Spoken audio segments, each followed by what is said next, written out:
मानव अपने मूल्यों को समझे। इस मानव ने हर वस्तु का मूल्य बढ़ाया है, लेकिन अपना मूल्य घटाया है।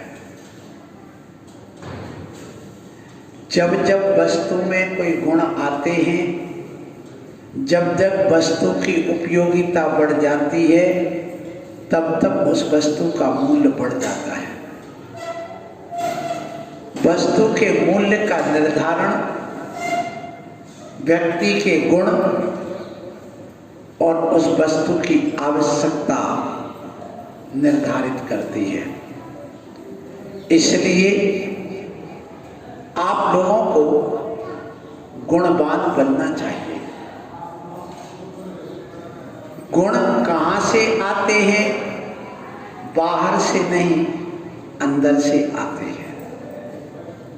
कुएं में पानी बाहर से नहीं, अंदर स्रोत से आते हैं। इसलिए अपने मूल्य को बढ़ाना है। इस मूल्य को बढ़ाने के लिए बाप अपने बेटे को स्कूल भेजता है, ट्यूशन भेजता है, अच्छे लोगों की संगति में रखता है, गुरुओं के पास भेजता है, मंदिर लेकर के आता है और उसके लिए योग्य बना देता है। क्योंकि जहां पर गुण और वस्तु की आवश्यकता होगी, वहां पर वस्तु की कीमत बढ़ जाती है। इसलिए आप लोग अपने जीवन में इस योग्यता को हासिल करिए, योग्य बनने की कोशिश करिए। सो यहाँ आप लोगों ने आज समझा कि हम मानव हैं, मूल्यों को हमें बढ़ाना है। अब इस मानव मूल्य को बढ़ाने के लिए हमने आज ये प्रवचन आपके बीच में रखा है। देखिए, हम जड़ वस्तु की उपयोगिता उसकी सुंदरता से, उसको गुणत्व बनाने के, घनत्व बढ़ाने से बढ़ा देते। जैसे कि लोहा सस्ता क्यों है, सोना महंगा क्यों है? लोहा सस्ता इसलिए है कि उसकी जो शक्ति है सहन करने की वह कम है। यदि विपरीत परिस्थिति मिलती है, जैसे कि हवा, पानी, कीचड़ आदि की संगति में आता है, तो लोहा गल जाता है, जंग खा जाता है। लेकिन सोना जैसा है वैसा रहता, माने वो प्रतिकूलताओं को सहन कर लेता है। और जब जब प्रतिकूलताओं को सहन करते हैं, तब तक उस वस्तु का गुण, उसका मूल्य, उसका वैल्यूएशन बढ़ जाता है। तो हम अपने मुनि बन करके हम प्रतिकूलताओं को सहन कर रहे हैं। राम ने किया, हनुमान ने किया, कृष्ण ने किया, महावीर ने किया, आदिनाथ ने किया, पारसनाथ ने किया, शांति सागर जी ने किया, गांधी जी ने किया। इसलिए उनका मूल्य बढ़ गया, और हमने नहीं किया तो हमारा मूल्य।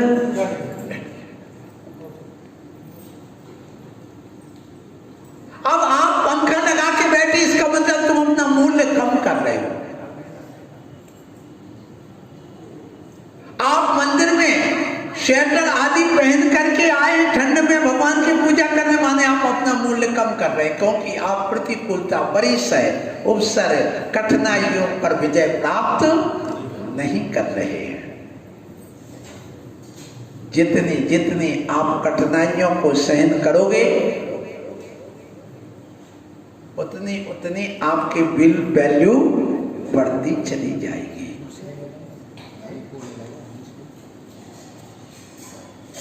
तो बात ये आ गई हमारे सामने कि जो मानव मूल्य है, इसको हमें बढ़ाना है, घटाना नहीं।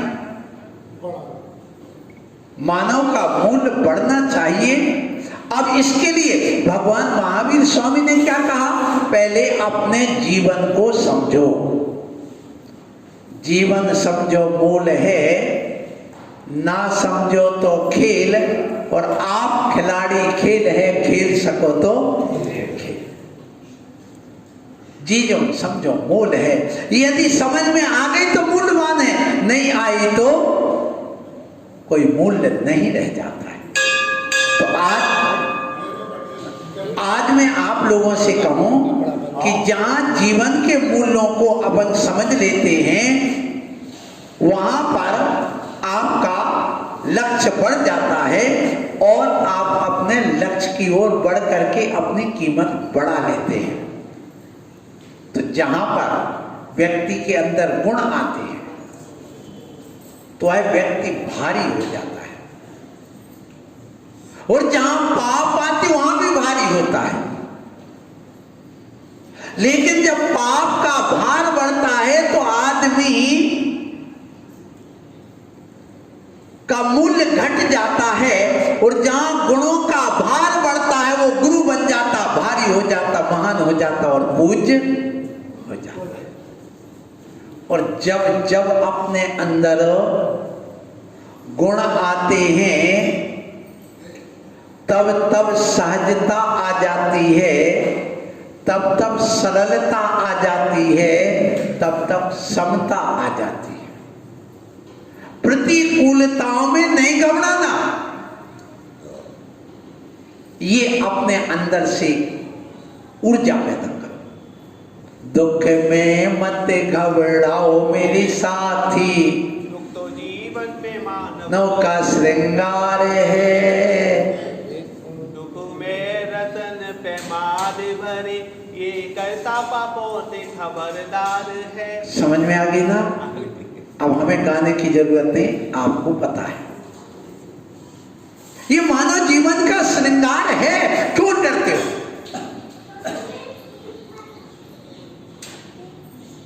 जिन जिन व्यक्तियों ने इस प्रतिकूलता को सहन किया है, दुख में घबराया नहीं, वो उतना महान और पूज्य बना है। जय श्री राम, हनुमान, महावीर, आदिनाथ, पारसनाथ आदि इतिहास उठा करके देखो। इसलिए महान बनना है। हमारा लक्ष्य है कि हमें सरल बनना है, हमें समताधारी बनना है, हमें सहज बनना है, और दया करुणा आदि ये हमारे मानव जीवन के गुण हैं। क्रोध, मान, माया, लोभ, ईर्षा, दाह, नफरत ये हमारे मानव जीवन के अवगुण हैं। ये अवगुण हमारे मूल्य को घटा रहे हैं और गुण हमारे जीवन के मूल्य को बढ़ा रहे हैं। आज अपन को ये समझना कि मानव जीवन के मूल्यों का निर्धारण कैसे किया जाए। कौन करता है मानव जीवन के मूल्यों का निर्धारण? जो सम्यक दृष्टि होता है, जो श्रद्धावान होता है, जो विवेकवान होता है, जो क्रियावान होता है, जो शिक्षित होता है, जो सभ्य होता है, जो नैतिक होता है, जो कर्तव्य परायण होता है, जो मैत्री भावना से युक्त होता है, जो करुणा से युक्त होता है, जो प्रमोद भावना से युक्त होता है, जो मध्यस्थ भावना से युक्त होता है, जो अनुकंपा से सहित होता है, जो सुख दुख में घबराता नहीं है, शांति रखता है, हर्ष में फूलता नहीं है, विषाद में रोता नहीं है, ऐसा व्यक्ति अपने मानव मूल्य का निर्धारण कर लेता है। आज आपके बीच में दार्शनिक प्रवचन है, इस पर मैंने एक पुस्तक लिखी है। अभी आप आध्यात्मिक प्रवचन सुनते थे, ये सामाजिक प्रवचन है। एक सामाजिक प्राणी बनो, अपने मूल्य का निर्धारण करो। सरकार दैनिक जीवन में उपयोग आने वाली वस्तुओं का मूल्य का निर्धारण करता है। और हमारे गुरु, हमारे प्रभु, हमारी आत्मा के मूल्य का निर्धारण कर देते हैं। उनके पास भी तो जाओ। ये वो दरबार है जहां पर तुम अपना मूल्य बढ़ाते बढ़ाते बढ़ाते बढ़ाते शैतान से इंसान तक आए, इंसान से भगवान तक जाना है, दानव से मानव बना है, मानव से महामानव बनना है। बस इतना ध्यान रखें, अपने अंदर मानवता लाओ। यह मानवता हमारे इन मानवीय गुणों को बढ़ाने वाली वस्तु से बढ़ता है। सर्वोच्च रचना दुनिया की यदि है इस संसार में, अनंत प्राणियों की रचना हुई है। कितने अनंत प्राणी हैं इस संसार में, सबके शरीर है, सबके गुण हैं। लेकिन ये बताओ, क्या तुमने अपने इस मानव जीवन के मूल्य का निर्धारण किया? नहीं किया। जो व्यक्ति पर को लूटना चाह रहा है, जो व्यक्ति पर के साथ छल कपट करना चाह रहा है, जो न्याय नीति की जगह अन्याय अनीति की ओर जा रहा है, जो व्यक्ति सामने वाले को नीचा दिखाना चाह रहा है, जो व्यक्ति पर वस्तु को हड़पना चाह रहा है, जो व्यक्ति अपनी पत्नी के अलावा पर दूसरी पराई पत्नी पर, लड़की पर बुरी दृष्टि रख करके उसके साथ भोग करना चाह रहा है, वो अपने मानव जीवन के मूल्यों को घटा करके मानव से दानवता की ओर जा रहा है। जो व्यक्ति आतंक फैला रहा है वही तो दानव है। मतलब ये हो गया कि आज के व्यक्ति मानव के भेष में दानव बनने की ओर जा रहा है, दानव बने बैठे। और आज का व्यक्ति जो इन सब से ऊपर उठ करके परोपकार, दया, अहिंसा आदि करुणा में लगा हुआ है, नैतिक बन गया है, मैत्री भावना, करुणा भावना, प्रबोध भावना सीख हो रहा है, वो मानव से महामानव बनने की ओर जा रहा है। ये ध्यान रखना। अपने आप को मानव बनाना है कि दानव बनाना है कि मानव से महामानव बनाना, ये आपके ऊपर एज यू लाइक, जो पसंद आए करिए। काल को दोष मत दो, अपने कर्मों को दोष दो। दूसरों की ओर मत देखो, अपनी ओर देखो। क्योंकि हमें अपने मानव जीवन के मूल्य का निर्धारण करना है। इसके लिए पुरुषार्थ जरूरी है। पुरुषार्थ करिए।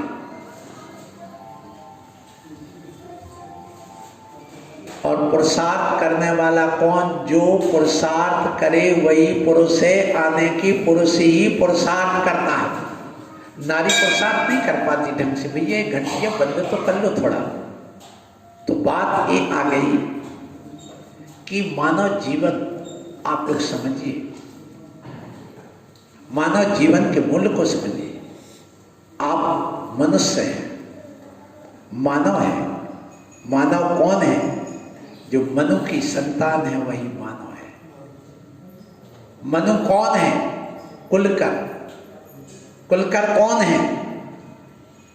प्रथम तीर्थंकर आदिनाथ स्वामी के पिता, वो मनु है।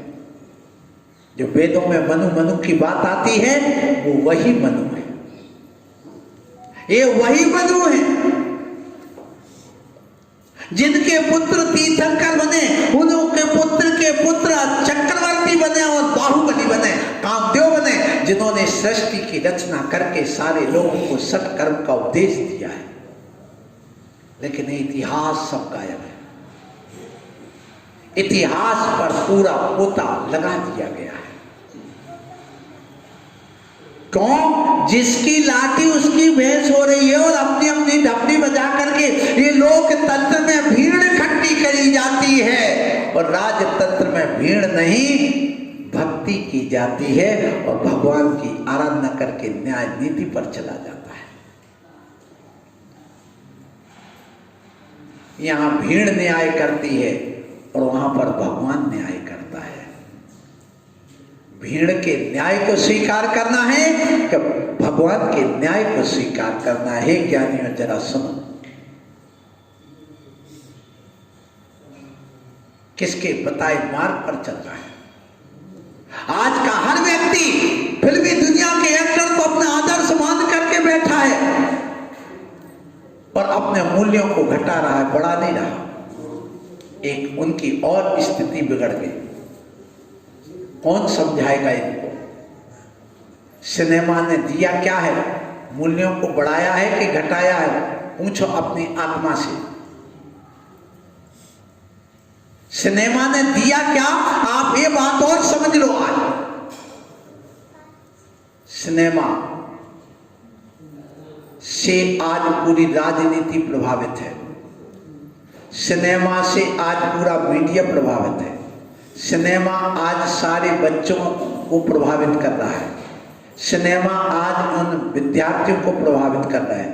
सिनेमा एक ताकत बन गई है बहुत बड़ी। आपको पता होगा इस सिनेमा का प्रभाव दिल और दिमाग पर पड़ रहा है। एक दीमक की तरह हमारे धर्म को खा रहा है, हमारे संस्कार और संगति को खा रहा है।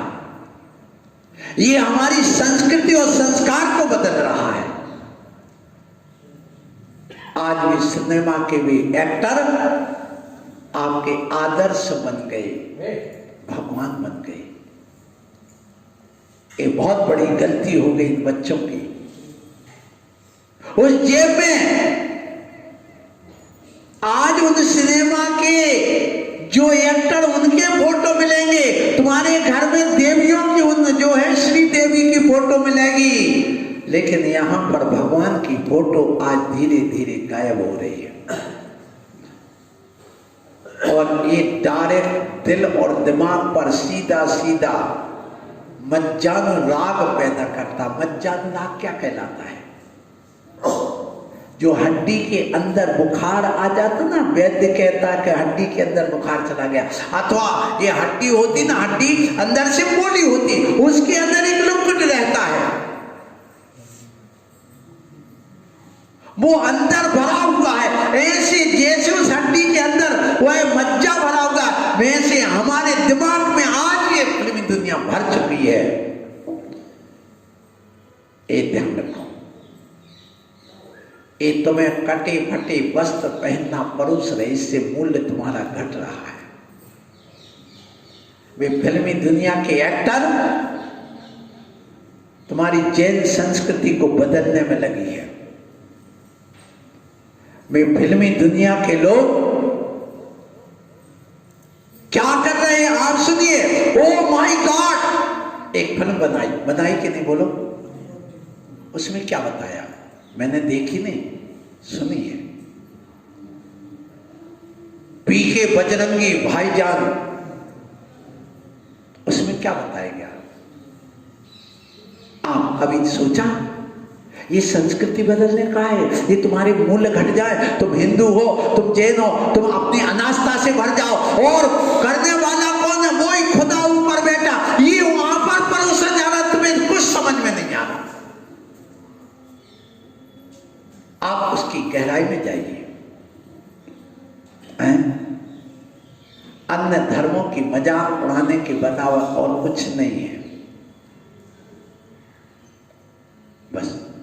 और उसमें होता क्या है? एक लड़का रहेगा, एक लड़की रहेगी, दोनों लड़ेंगे, झगड़ेंगे, कहीं मिल जाएंगे गार्डन में, वे एक दूसरे की मदद कर देंगे, मदद करके उनमें थोड़ा सा संपर्क हो जाएगा, आंखों आंखों में इशारा हो जाएगा, एक दूसरे से अट्रैक्ट हो जाएंगे, इम्प्रेस हो जाएंगे, शादी हो जाएगी, 2-4 बच्चे हो जाएंगे, बस कहानी समाप्त। यही तो है, और है क्या? इसके अलावा क्या है? कोई भी फिल्म उठा के देखो, किसी भी फिल्म को उठा, पर इसने इतना ज्यादा मजाक बना दिया है ये कि क्या करना, ये कुछ नहीं चाहते, तुम्हारी जिंदगी बाहर में जाए। और ये शो किया जाता है कि हर लड़की वासना से भरी होती है, और उसको ऐसा शो करके ऐसा फंसाते हैं और ऐसा लुभाते हैं, ऐसा जीवन में होता नहीं, लेकिन इस दुनिया ने उसको बना दिया है। और अभी जितने भी अभिनेत्रियां हैं वे अपने कैरियर की प्रशंसा के लिए, अपने धन को लूटने के लिए तुम्हें जैसा पसंद आता है वे काल्पनिक फिल्में बना बना करके पेश कर देते हैं। और उन काल्पनिक फिल्मों को बना बना कर पेश करते करते तुम्हारे इस मानव मूल्य को घटाते घटाते घटाते घटाते इतना भी घट गया कि हमारे पुराण ग्रंथ भी काल्पनिक हो गए, उनका भी मूल्य घट गया। ये बच्चे कहने लगे अरे कितने बड़े बड़े भगवान होते थे, 500-500 धनुष के। ये सब व्यर्थ की बातें हैं, बोलो आती कि नहीं? कितना मूल्य घटा दिया। सागर क्या कहलाता है? महाराज तो सब बर्बाद होते, बदनाम होते, ये भी वासना से भरे होते। ऐसी टीवी और फिल्मों में दिखाई जा रहा है। व्हाट्सएप पर ये चीजें बड़े जल्दी प्रचारित कर दी जाती हैं। मीडिया हमारा इनको बड़े जल्दी उछालता, लेकिन निर्भय सागर अध्यात्म की, संस्कार की, संस्कृति की बात करता, ये नहीं उछालेगा। और यदि अभी कोई जैन साधु कोई लड़की के साथ छेड़छाड़ कर दे, फिर देखो मीडिया कहां ले जाएगा उसको। विचार करना। तो हम कहां जा रहे हैं? अपने मूल्यों को क्यों घटा रहे हैं? अपने क्रियाकलापों को क्यों घटाते हैं? जहां पर हमारे जैन समाज की भोली भाली लड़कियां आज जितनी नकल कर रही हैं, एक लड़की ने बाल निकाल लिया सामने थोड़े से, आधे काट लिए, सो इनने भी काट लिए। एक लड़की ने पूरे बाल बिखरा लिए तो बेटियों ने बिखरा लिए। एक ने यहाँ पर पान का चिन्ह बना के कंधा कटवा लिया, सो उसने भी कटवा लिया। एक ने पीछे पीठ में कटवा लिया, सो इनने भी कटवा लिया। एक ने चलते चलते, फिल्मी दुनिया का एक्टर है, और एक तरफ का पैंट फट गया और स्कूटी में फंस करके सो आधा फाड़ा तो अच्छा नहीं लग रहा था, आधा और फाड़ दिया, सो कैपरी बन गई, सो आपकी डिजाइन बन गई।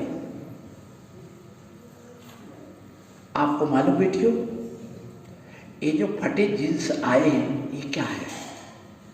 अपना मूल्य क्यों घटाते हो? फटे कपड़े पहनने से कभी मानव का मूल्य बढ़ेगा कि घटेगा? कटे फटे वस्त्र पहनने से मूल्य घटेगा कि बढ़ेगा? ये जो फिल्मी दुनिया में जो बना करके लड़कियों को ऐसे पहना करके वे इस्लामिक धर्म के जो एक्टर बन करके ऐसी लड़कियों के साथ ऐसा प्रदर्शन करते हैं, क्या उनकी बेटी, उनकी बहू, क्या उनकी समाज के कोई एक भी ऐसे कपड़े पहनती? बोलो बोलो ना। तो तुम क्यों पहनाते हो? वो तो चोटी से लेके, नक से लेके चोटी तक पूरी ढकी है, और तुम्हारी बेटी पूरी उगड़ी है। तुमने कभी फिल्मी दुनिया में एक भी मुसलमान एक्टरनी को देखा? बोलो, एक भी एक्टरनी बता दो तुम ऐसी। लेकिन सारी एक्टरनी हमारी जैन हिंदुओं की मिलेंगी, सारे के सारे। तुम अपना मूल्य क्यों घटाते हो? क्यों नकल करते हो? नकल करो तो अकल से करो, विचार करो। इसलिए मैं आपको ढेर सारे उदाहरण बताऊंगा। एक व्यक्ति मुझे मिला, फिल्मी कलाकार, जो स्टोरी लिखता है। क्या लिखता है? स्टोरी लिखता है। जितने आतंकवादी हैं आपको मालूम हो, एक बंबई में रहता था बहुत बड़ा मुस्लिम जो भाग गया है, क्या नाम? दाऊद। वो फिल्मी दुनिया वालों से स्पष्ट कहता था, आपको अपनी संस्कृति बढ़ाने के लिए, इनकी मिटाने के लिए फिल्म तैयार करना है, और की जा रही है। पैसा दिया जाता उसके लिए, लेकिन तुम्हारी बुद्धि में नहीं आता ना। कोई कह नहीं सकता, कोई समझा नहीं सकता, कोई ऐसा निर्भय सागर जैसा बोल नहीं सकता है। क्या तुम्हारी धरती खिसक रही हो अभी कि महाराज क्या बोल रहे हैं? तो सारी दुनिया सुन रही, लाइव चल रही। मुझे डर नहीं है। क्यों? सत्य को कोई आंच, मैं गलत नहीं कह रहा हूं। यदि गलत है तो सरकारी उन पर बैन क्यों लगा रही फिल्मों पर? बोलो। बोलो ना, गलत है ना? तो हम अपनी बेटियों को संभालने के लिए, हम अपनी बहुओं को संभालने के लिए, हम अपने नुआती पोतों को संभालने के लिए क्या हम अपनी समाज को जागृत नहीं कर सकते? हाँ, वो करना, वो भाड़ में जाए, हमें कोई मतलब नहीं है, लेकिन हम तो अपनी समाज को उठाएंगे ना, हम अपने धर्म और संस्कृति को बचाएंगे ना, हम अपनी भारतीयता की बात तो करेंगे ना। ये करना भी गुनाह है क्या? यदि गुनाह है, ठीक है, स्वीकार करता हूँ, चलो जेल में तो डालोगे और तो कुछ नहीं करोगे। कब डालोगे? जब अपराध सिद्ध होगा तभी डालोगे ना। तो आप देखिए, एक ऐसे बच्चों के साथ खिलवाड़ किया जा रहा है। एक कटे फटे वस्त्र पहनने से तुम्हारा मूल्य बढ़ने वाला नहीं है, क्या होने वाला है? घटने। ये आधे अधूरे कपड़े पहनने से मूल्य घटने वाला नहीं, बढ़ने वाला नहीं, घटने वाला। ध्यान रखना, ये जो लड़की एक शालीन वस्त्र पहनती है, रास्ते में जाती, उसके साथ कोई छेड़छाड़ नहीं करता। जो प्रदर्शन करके बड़ी लिपस्टिक और यहाँ वहाँ के बड़े बड़े चश्मा लगा के आधे कटे फटे प्रदर्शन, नंग प्रदर्शन के माने कपड़े में भी जिनके नंगापन दिखता है, ऐसी लड़की जब जाती है तो उनके पीछे जैसे कुत्ते के कुतिया के पीछे 10-20 कुत्ते लग जाते हैं, ऐसे वो भी लग जाते हैं। क्यों? उनको मालूम है कि लड़की प्रेम की भूखी है, ये अंग प्रदर्शन कर रही है, इसको कोई भी ये बता रही है कि मुझे कोई चाहे, मेरी तारीफ करे, ये अट्रैक्ट करना चाह रही है। वीडियो बुरा तो नहीं लग रहा? तुम अष्ट कुमारी हो, कष्ट कुमारी नहीं। कल भी मैंने कहा,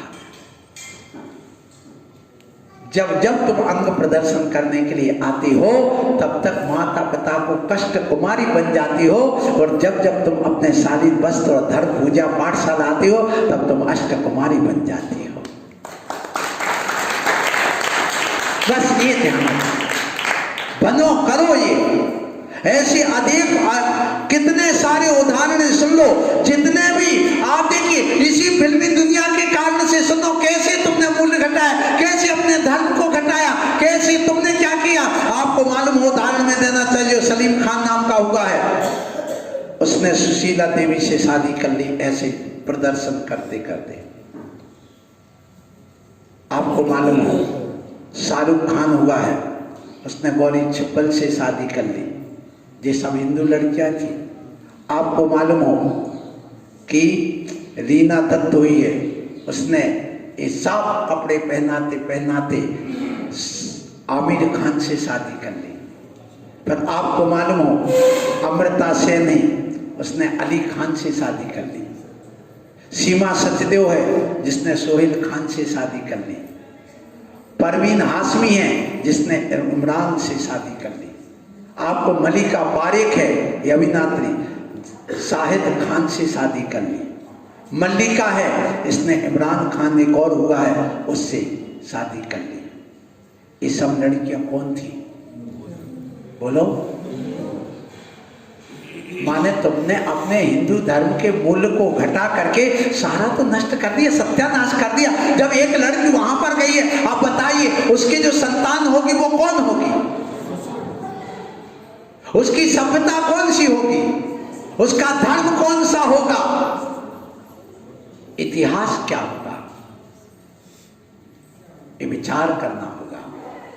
इसलिए आज मैं कहूंगा कि एक जितनी भी बालाएं बगावत कर रही हैं, उनको कहा जाता है ऐसे अंग प्रदर्शन करना, ऐसे कि लड़की ऐसी घूमे, ऐसा हो, और लोग उनको फटाफट उठा उठा करके ले जाएं और अपनी संस्कृति में बहकाने का काम जो कर रही हैं, इनको सावधान रहना होगा, करना होगा, और कुछ नहीं। आपसे मैं यही कहूँगा, इस सिनेमा ने हमारे खान पान, रहन सहन, संस्कृति, वातावरण, घर के माहौल को और धर्म के माहौल को आमूल चूल परिवर्तन कर रखा है।